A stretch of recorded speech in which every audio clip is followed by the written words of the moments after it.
오늘 우리 가정 안에 있는 그러한 모습에 대해서 살펴보기를 원하는데요.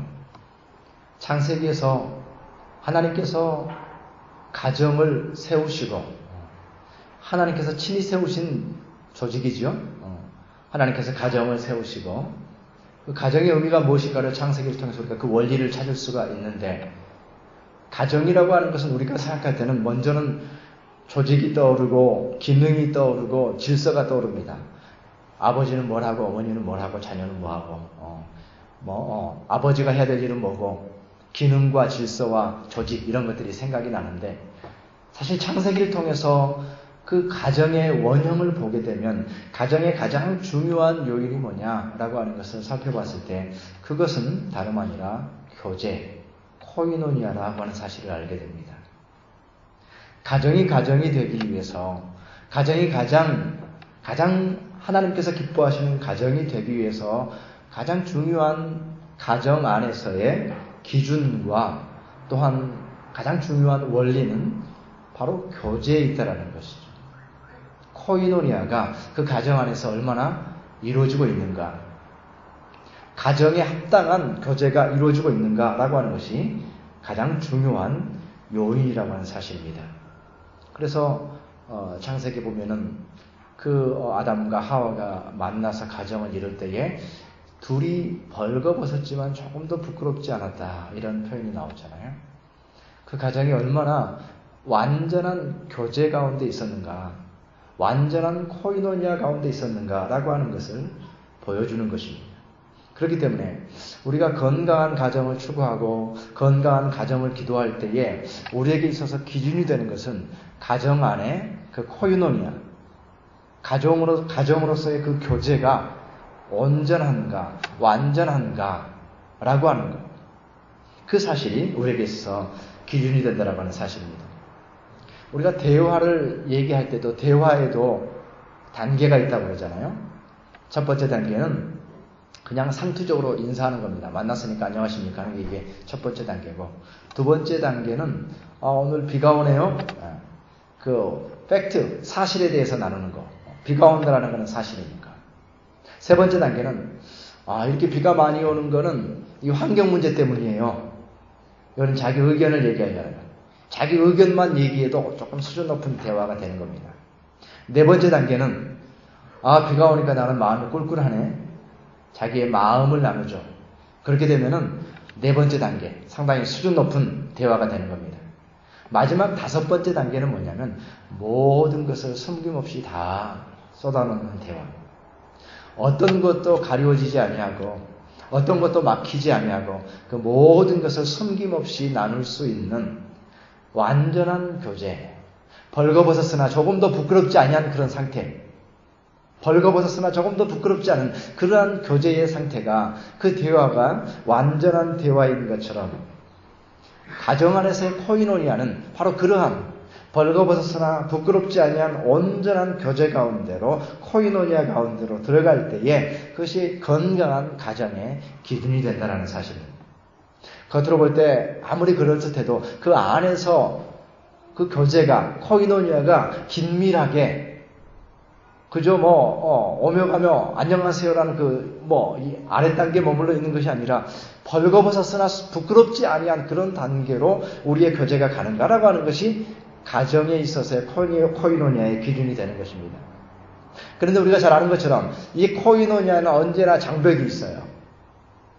인간과 인간이 만나서 소통하고 교제하고 사랑하고 교제하는 데 있어서는 인간적인 장벽이 있는 거예요. 그건 누구에게나 있는 겁니다. 가장 가까운 사람이라 할지라도 그 장벽이 있기 때문에 그 코이노니아를 위해서는 반드시 그 장벽을 넘어가야 돼요.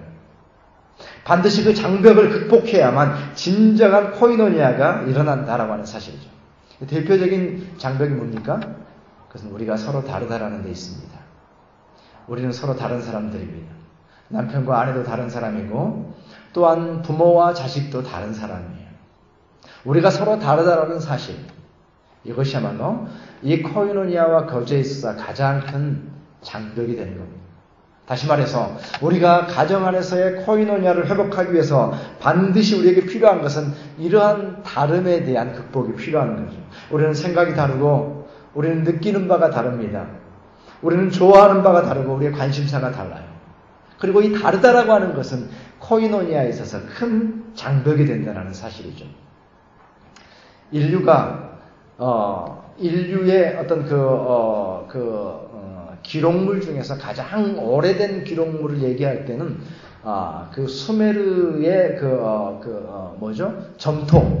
점토판. 그러니까 흙이 물렁물렁할 때 이렇게 이게 글을 써서 쐐기 모양으로 글씨를 만든 그 쐐기 문자라고 그러는데 그 글씨를 이 점토판에 이렇게 기록해서 그것을 말리면 이제 오랫동안 보관할 수 있죠. 인류 역사상 가장 오래된 기록이 쐐기 문자 수메르 점토판인데 지금부터 한 4,000, 5,000 이렇게 이제 오래된 겁니다. 그 오래된 기록에 보면은 어떤 재미있는 얘기가 나오냐면은 이런 얘기가 나옵니다. 요새 젊은 것들을 보면은 참 대책이 없다. 왜 이렇게 요새 젊은 애들은 철이 없는지, 요새 젊은 애들을 보면은 우리 이 미래가 없다. 말이죠. 미래를 장담하지 못하겠다. 너무나도 참 세대 차이가 난다. 요새 말로 하면 세대 차이죠. 4,000년, 5,000년 전에도 그 세대 차이의 문제, 소통의 문제, 그 커뮤니케이션의 문제, 이해의 문제, 이 교제의 문제가 있었다는 사실이죠. 다시 말해서 이것은 바로 우리 모든 인간의 문제입니다. 누구에게나 우리가 서로 다른 것으로 인해서 서로가 이해하지 못함으로 인해서 서로의 차이로 인해서 진정한 코이노니아로 들어가지 못하는 것이 인간의 문제라는 겁니다. 그것은 옛날에도 있었던 문제고 지금에 있었던 문제고 겉보기에 친밀감이 있는 부부나 자녀나 가족이나 아니면 조금 맨날 싸운다 문제가 있는 가정처럼 보이는 가정이나 동일하게 있는 문제는 그러한 커뮤니케이션의 문제, 이해의 문제, 그리고 서로 다르다라고 하는 것을 극복하지 못하는 문제가 우리의 삶 속에서, 우리의 역사 속에서 있어 왔다라는 사실이죠. 그러한 문제의 어떤 핵심은 뭡니까? 모든 것을 내 중심으로 보다 보니까 내 중심으로 상대방을 판단하는 데 있습니다. 내가 중심이 돼서 상대방을 판단하게 되죠. 여기에 이제 문제가 생기기 시작하는 겁니다. 내가 중심이 되어서 상대방의 변화를 요구합니다. 이게 문제죠. 내가 중심이고 나를 기준으로 해서 너의 변화를 요구하는 거예요. 이것이 모든 관계에 문제가 되고 있다는 사실입니다. 우리가 가진 모든 관계의 포커스는 우리가 어디에 맞추고 있습니까? 네가 변해야 된다는 데 맞추고 있잖아요. 네가 잘못되었고 네가 문제이기 때문에 항상 네가 문제고 네가 변화되어야 된다라고 하는 것이 우리 모두의 관점입니다. 그러니까 문제가 될 수밖에 없는 거죠. 그렇죠? 네가 변해야 된다라는 관점을 모두가 가지고 있는데 어떻게 그것이 그 안에 진정한 교제와 커뮤니케이션이 일어날 수 있겠습니까? 가정에서도 마찬가지죠. 네가 변해야 되는데 어떻게 그게 문제가 해결됩니까? 내 입장에서는 네가 변해야 되고 네 입장에서는 내가 변해야 되는 이러한 사실이 우리 가운데 있는 것이고 이것은 우리 가운데 교제의 장벽이 되는 것입니다. 그렇기 때문에 이러한 관점만을 가지고 살아가게 되면 어떻게 됩니까? 평행선이죠. 결코 만날 수 없는 평행선을 평생토록 달리게 되는 겁니다. 이것은 두려운 일입니다. 우리가 한 가족에 있으면서 서로가 서로를 이해하지 못하고 끊임없이 평행선만 달린다. 나는 네 탓을 하고 너는 내 탓을 하면서 그냥 평생을 그렇게 살아가다가 궁극적으로 마지막으로 헤어질 때가 됐을 때 어떻게 얘기합니까? 내 인생은 네 때문에 불행하다 라고 하는 결론으로 만약에 인생을 끝마치게 된다고 한다면 이것은 얼마나 두려운 일입니까? 얼마나 무서운 일입니까? 그러나 우리는 자기중심적인 태도를 가지고 끊임없이 나를 중심으로 해서 네가 변화되기를 요구하고 있기 때문에 우리 가운데 그러한 일들이 일어나고 있고 그러한 일들이 지속될 수 있는 가능성은 아주 농후하다라고 하는 사실입니다. 우리의 삶에서 우리는 각자 나름대로의 옳음을 주장하고 있어요. 내가 옳다. 이것이 옳다. 각자 나름대로의 바른 소리를 하면서 살고 있습니다. 이 말이 맞는 말이다 라고 바른 소리를 하면서 사는 것이죠. 그렇기 때문에 그러한 것들이 서로 부딪히면서 가정 안에 불화가 일어나고 그런 것들이 부딪히면서 끊임없이 진정한 교제와 코이노니아와 그러한 교제가 없이 끊임없는 장벽만을 느끼면서 가정 안의 교제를 가로막고 있는 것을 보게 됩니다. 그렇다고 하면 이 가정 안에 있어서의 이 교제와 코이노니아를 회복하기 위해서는 그러한 장벽들을 극복해야 되는 것이죠. 다시 말해서 내가 옳다 또는 내가 정당하다라고 하는 그러한 자기중심적인 태도를 우리가 내려놓을 수 있는 그러한 힘, 그러한 능력, 사실은 어려운 일이죠. 왜냐하면 내가 본성적으로 자기중심적인데 본성적으로 내가 옳고 상대방은 잘못된 것이 기본적인 어떤 우리의 패턴인데 그것을 내려놔야 되니까 그건 참 어려운 일이거든요. 참 어려운 일이기 때문에 어떤 파워가 필요한 겁니다. 그냥으로는 안 되죠. 자연스럽게는 안 되는 것이죠. 내 모습 있는 그대로 자연스럽게 살아가서는 자기중심적인 태도를 내려놓을 수가 없습니다.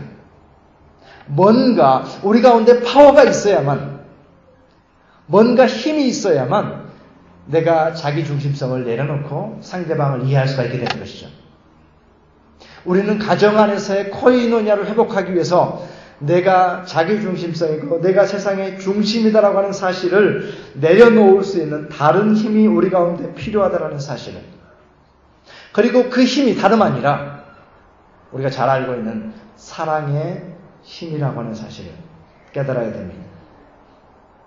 우리가 가진 사랑에는, 우리에게 익숙한 사랑에는 뭐가 있느냐? 우리가 사랑하게 될 때에 내가 나를 내려놓을 수 있는 능력이 그 사랑 안에 있는 거예요. 사랑이 놀라운 것이죠. 나의 본성이라고 하는 것은 자기 중심성을 내려놓을 수가 없습니다. 그러나 사랑하게 되면 그 사랑의 능력으로 나의 자기 중심성을 내려놓을 수 있다라는 거예요. 이것이 사랑의 힘입니다. 파워 오브 러브, 노래도 많고 나훈아 씨 노래도 있고 사랑의 힘, 사랑의 힘이죠. 창세기에 보면은 야곱이 사랑하는 라헬을 얻기 위해서 그 외삼촌 집에서 그야말로 종살이처럼 그렇게 일을 하게 되는데 몇 년 동안 일하게 되죠? 전체 14년, 이 정도는 알고 계셔야 돼요. 전체 14년을 일하게 됩니다. 처음에 7년 일했다가 삼촌한테 속아가지고 레아랑 결혼하게 되고 또 7년을 더해서 토탈 14년을 일을 하게 되는데 그 창세기의 그 부분을 보게 되면 참 재밌는 그 성경 구절이 있습니다.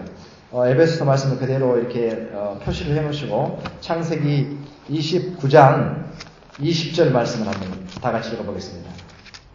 한번 찾아가 보세요. 창세기 29장 20절 말씀. 창세기는 찾기가 쉽죠? 다 같이 한번 읽어보겠습니다. 시작. 야곱이 라헬을 위하여 7년 동안 라반을 섬겼으나 그를 사랑하는 까닭에 7년을 며칠같이 여겼더라. 7년 동안을 이제 정말 어려운 삶을 야곱이 살게 되는데, 그런데 그 7년 동안 라반을 섬기면서 야곱은 사랑하는 라헬과 결혼할 수 있다라고 하는 그 마음을 가지고 섬긴 거예요. 그냥 생각하면 남 눈치밥 보면서 얼마나 힘든 일이겠습니까? 남의 일 하면서 말이죠. 7년이 정말 얼마나 긴 세월이에요. 그러나 그에게는 라헬이 있었어요. 라헬을 사랑하였기 때문에 그를 사랑하는 까닭에 7년을 며칠같이 여겼다. 7년이 며칠처럼 지나갔다라는 거예요. 놀라운 일이죠. 사랑에는 이런 힘이 있는 겁니다. 사랑에는 이러한 능력이 있는 것이죠. 자기를 극복할 수 있는, 자기 중심성을 극복할 수 있는, 자기 자신의 육체적인 연약함을 극복할 수 있는 힘이 사랑에 있는 것이죠. 이것이 사랑의 힘입니다. 나의 변화되지 않는 자기 중심성과 너의 변화되지 않는 그러한 모습이 극복될 수 있는 것은 다름 아니라 사랑의 힘으로 가능한 거예요. 아, 네가 변화되지 않는다. 이것도 사랑의 힘으로 극복이 되고요. 나는 언제나 나만 생각해 자기중심적이야 라고 하는 것도 결국 사랑의 힘으로는 극복이 된다는 겁니다. 자연스럽게는 안 되지만 사랑의 힘으로는 극복이 된다. 내가 세상의 중심인데 그 세상의 중심에서 내려올 수 있는 유일한 가능성은 내가 가진 사랑에 있습니다. 내가 누군가를 사랑하면 나는 내가 세상의 중심에 있다가 거기에서 내려올 수가 있어요. 만약에 내가 누군가를 사랑한다면 내가 이 세상의 중심이 돼서 내려올 수 있다라고 하는 사실입니다. 우리가 느끼는 부당함이나 우리가 느끼는 괘씸함이나 한심함이나 억울한 감정들도 사랑 안에서는 극복이 되는 것입니다. 그것이 사랑의 힘인 것이죠. 그래서 이제는 너의 변화를 요구하는 대신에 네가 세상의 중심이다라고 하는 것을 인정하는 거예요. 그럼 더 이상 너의 변화를 요구하겠습니까? 이제는 나의 변화를 생각하겠죠. 이것이 사랑의 힘인 것입니다. 내가 중심이 되었을 때는 네가 변화되어야 돼요. 그러나 네가 중심이 되면 내가 변할 수 있는 것이죠. 다르게는 할 수 없어요. 본능으로는 할 수 없어요. 오직 사랑의 힘으로 가능하다라고 하는 사실입니다. 내가 세상의 중심이 될 때에 네가 세상의 중심이니까 이제 나는 온전히 너에게 집중하겠다. 나는 온전히 너에게 집중할 수 있다라고 하는 것이죠. 너에게만 집중할 수 있는 것. 이번에 우리가 수요 예배 때 가족 사랑을 어떻게 표현할 건가라고 하는 것을 얘기하면서 그 사랑의 표현의 방법 중에서 한 가지가 그 사람에게 온전히 집중하는 것을 함께 나눴습니다. 그러니까 대화를 나눌 때도 뭐 이렇게 설거지 같은 거 하면서 대화하지 말고 이런 거 카톡 같은 거 하면서 건성건성 대화하지 말고 온전히 집중하는 거죠. 그 어떤 것보다도 중요하기 때문에 모든 것을 내려놓고 너에게 집중한다. 그랬을 때 사랑이 전달되어지고 사랑이 느껴진다라고 하는 그 얘기를 나눴거든요. 결국 집중할 수 있는 거예요. 세상의 모든 것들이 중요하지만 사랑 안에서는 너에게만 집중할 수 있는 거예요. 그것이 사랑의 힘이죠. 너에게만 집중할 수 있는 시간이 되고 물질이 되고 마음이 되고 스케줄이 되고 너에게만 집중할 수 있는 그것. 그래서 우리가 식당에서 그 음식을 나누는 그 커플을 보면은 그 커플이 부부인지 아니면 정말 사랑하고 있거나 또는 하여튼 불륜이거나 어쨌건 그게 차이가 딱 그게 구분이 된다라는 거예요. 부부가 식당에 오시면은 오자마자 이렇게 막 두리번 막 이렇게 주위를 이렇게 살피고 언제 음식이 나오나 이제 이것만 이제 기다린다는 거예요. 음식이 빨리 안 나오나 이제 두리번 이렇게. 그러니까 딱 보면은 이제 안다는 거죠. 왜냐하면 그 부부는 식당에 온 이유가 다른 목적이 없어요. 밥 먹으러 온 거야. 그러니까 음식이 목적이고 밥이 목적이에요. 그러니까 상대방에는 서로 관심이 없잖아요. 그죠? 밥 먹으러 왔기 때문에 서로 상대방에는 관심이 없어. 그러나 사랑에 빠진 그러한 사람들을 보게 되면 음식은 관심이 없다는 거예요. 음식이 잘 나오는지 뭘 시키는지 빨리 나오는지 늦게 나오는지 상관이 없다는 거예요. 왜냐하면 서로에게 집중해 있기 때문에. 지금 중요한 거는 앞에 있는 그 사람이죠. 서로에게 집중할 수 있는 그런 진정한 교제 중심이 되는 거죠.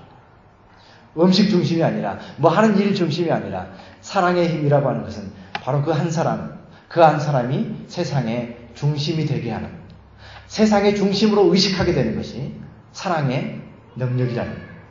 가족 안에서 그러한 사랑의 회복이 그렇기 때문에 우리에게 필요하게 되는 것이죠. 그런데 문제는 우리가 가진 사랑이 어떻습니까? 매우 미약하다는 데 있습니다. 여러분, 우리가 사랑한다라고 말하고 있지만 우리의 사랑은 불완전합니다. 이게 문제입니다. 우리의 사랑이 사랑한다라고 말하고 또 나름대로 사랑하고 있고 비교적 사랑하고 있고, 그죠? 남들보다는 낫지. 그러나 우리의 사랑이 완전하지 못하기 때문에 우리 가운데 있는 이 코이노니아의 장벽들을 무너뜨릴 만큼이 되지 못하는 거예요. 충분히 집중하지 못하는 거예요. 충분히 사랑하지 못하는 겁니다. 충분히 이해하지 못하는 겁니다. 충분히 헌신하지 못하는 겁니다. 왜냐하면 우리가 가진 사랑의 미약함 때문이죠. 다시 말해서 우리는 더 온전한 가족의 커뮤니케이션으로 코이노니아로 나아가기 위해서는 우리는 더 완전한 사랑을 소유해야 됩니다. 그리고 나 자신에 대해서 이것이 우리의 과제가 되는 것이죠. 다른 사람을 얘기할 것이 아니라 아내나 남편이나 자녀들을 얘기할 것이 아니라 결국 이 모든 것이 나의 사랑의 문제다.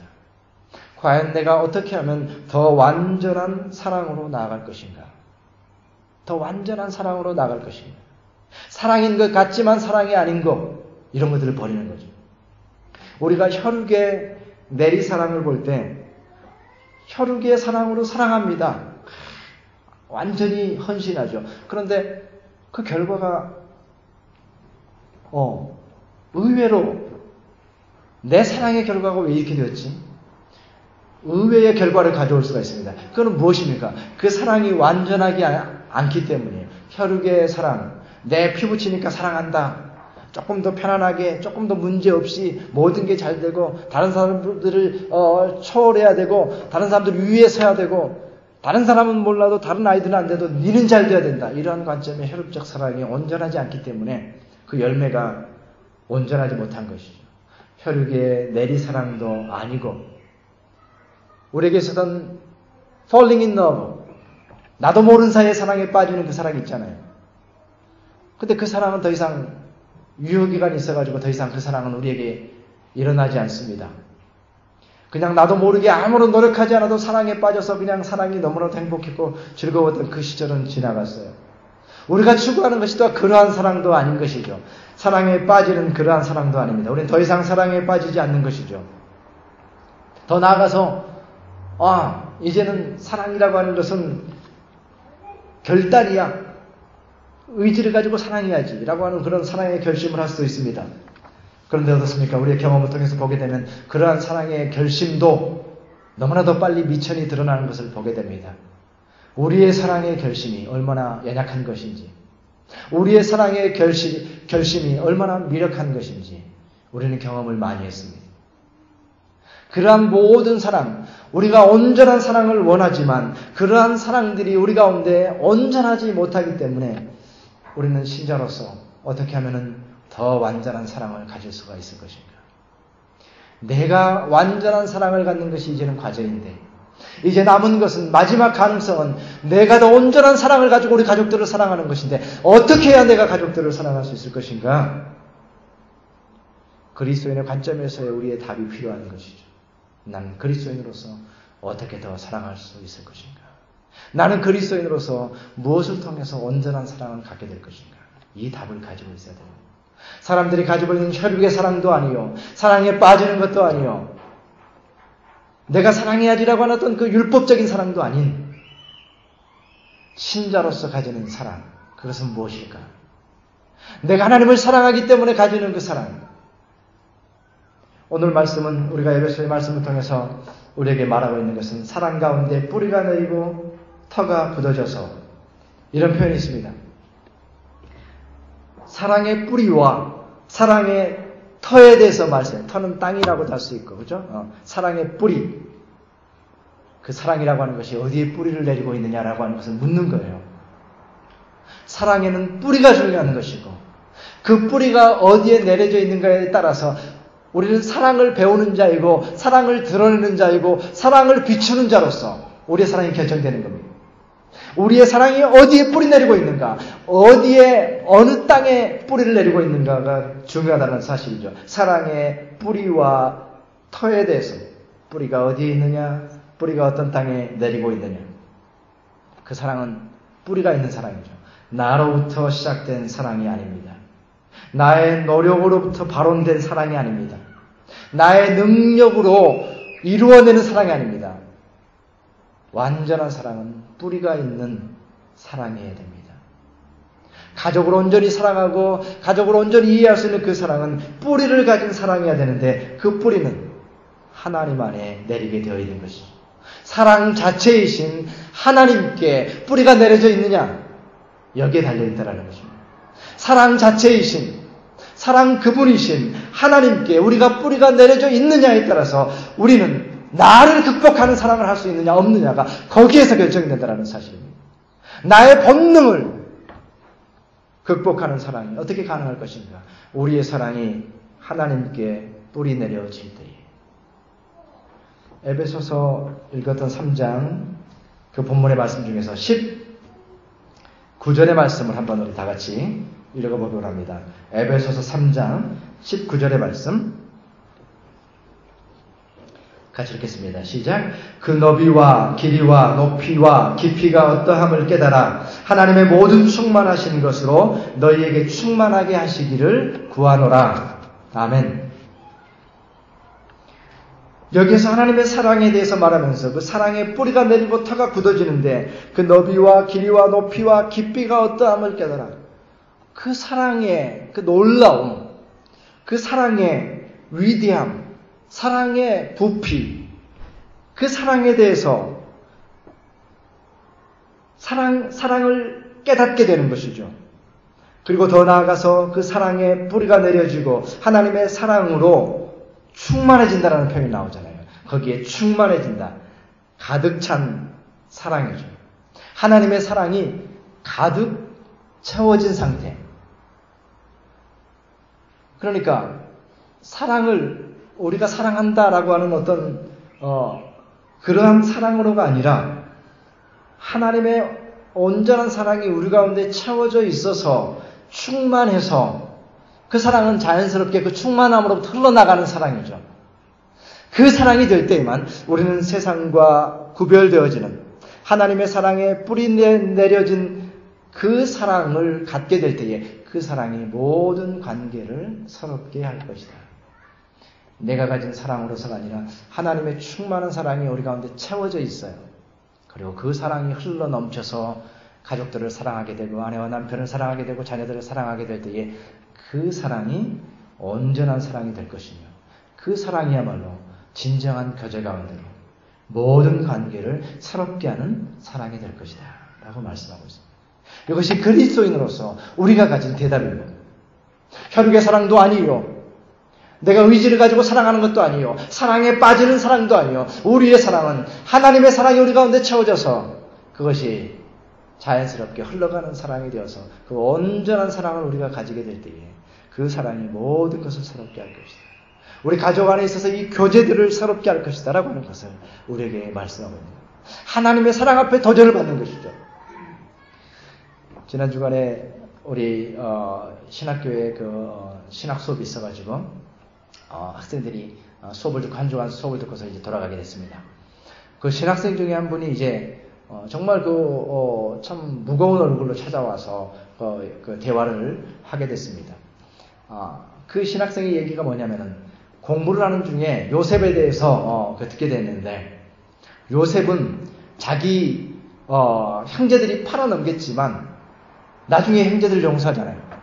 그 용서하는 근거가 뭐냐 봤더니 하나님께서 그 인생 속에 개입하고 계시고 결국 하나님이 주권자이시라는 관점에서 이 모든 것을 하나님께서 이루셨습니다 라고 하는 하나님을 만나서 하나님을 고백하는 과정 가운데에 그 요셉이 형제들을 용서하더라. 이것을 새롭게 자기가 깨닫게 되었더라는 거예요. 그러니까 하나님을 만나서 하나님을 의식하고 그 인생 가운데 계신 하나님을 바라보게 될 때에 요셉이 그 형제들을 용서했는데, 자기는 자기가 어렸을 때 엄마로부터 버림을 받았다는 거예요. 엄마로부터 버림받았기 때문에 자기는 당연하게 엄마를 원망하는 것은 너무나도 당연하게 생각했어요. 그렇잖아요. 누구라 하더라도 자식 버리는 엄마를 어떻게 칭찬할 수 있겠습니까? 그는 당연히 비난받아야죠.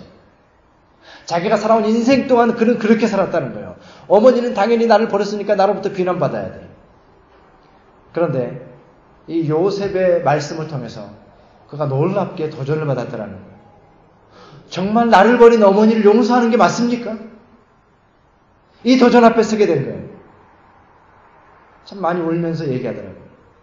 그는 인생의 문제였고 해결할 수 없는 문제였죠.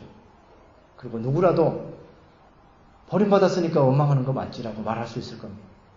그러나 그 인생 가운데 하나님의 사랑이 개입되어지고 그 인생 가운데 하나님을 신앙하는 신앙이 있게 될 때에 그는 새로운 차원의 사랑을 갖게 되는 것이죠. 그 나를 버린 엄마마저도 용서할 수 있는 사랑. 그것은 자기 안에서는 나오지 않는 사랑이죠. 그러나 하나님의 사랑을 경험하였을 때 그 새로운 사랑의 도전이 그의 인생 가운데 들어오게 된 것입니다. 하나님 안에서 우리 모두가 이제는 하나님 안에서 우리의 아내와 남편, 자녀들을 바라볼 수 있는 그 눈을 갖게 되어야 된다는 것이죠. 하나님 안에서. 하나님 안에서 자녀들을 새롭게 바라보는 것이고 그 하나님의 사랑의 마음으로 가족들을 위해서 기도하기 시작할 때 그때 가족은 전혀 다른 모습으로 다가오게 될 것입니다. 여러분들 가족을 위해서 얼마나 기도하십니까? 얼마나 깊이 기도하십니까? 얼마나 하나님의 마음으로 기도하십니까? 하나님의 마음으로 가족들을 위해서 기도하기 시작할 때 모든 것이 달라질 것입니다. 모든 관점이 달라질 것입니다. 우리는 사랑의 힘, 하나님으로부터 오는 사랑의 힘을 소유하게 될 것입니다. 여러분, 우리는 사랑의 힘을 믿는 사람들입니다. 우리는 사랑의 힘을 가진 사람들입니다. 지난 주간에 저는 우리 현지인, 우리 제자들로부터 이런 말을 들었습니다. 뭐이 르빈바스. 우리는 목사님을 사랑합니다. 이런 뜻이죠. 글쎄요. 저는 사랑한다는 고백을 얼마 만에 들었는지는 모르겠어요. 까마득한 것 같습니다만. 우리 애들이 좀 해주고 그랬습니다만.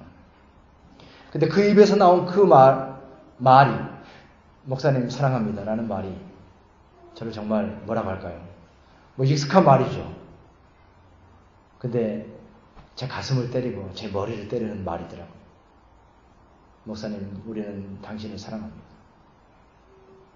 모든 것을 바꿔놓더라고요. 전혀 다른 태도를 주더라고요. 전혀 다른 관점을 주더라고요. 사랑의 고백이라고 합니다.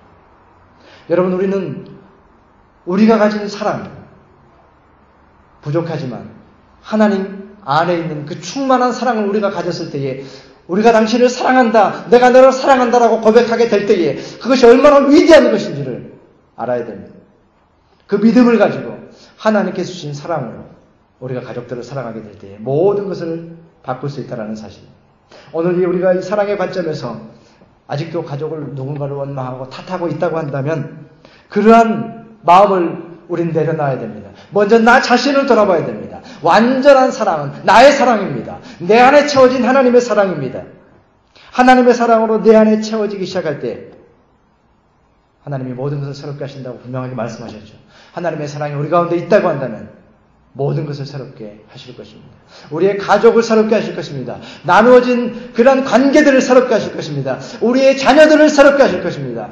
자녀들의 문제가 아니요, 아내와 남편의 문제가 아니라 내 안에 사랑의 부족함을 우리가 인식하면서 하나님의 사랑으로 충만하여져서 하나님은 모든 것을 새롭게 하시는 분이신 것을 우리가 다시 한번 믿으면서 다른 문제가 아니라 내 안에 하나님의 사랑이 부족하구나 라고 하는 것을 깨달으면서 하나님의 사랑으로 충만하게 채워질 때에 하나님의 사랑의 뿌리가 내리고 터가 굳건하게 설 때에 그 사랑을 통해서 우리 가족이 새롭게 되는 것을 놀랍게 경험하게 되는 저와 여러분 되시기를 주님의 이름으로 축원합니다.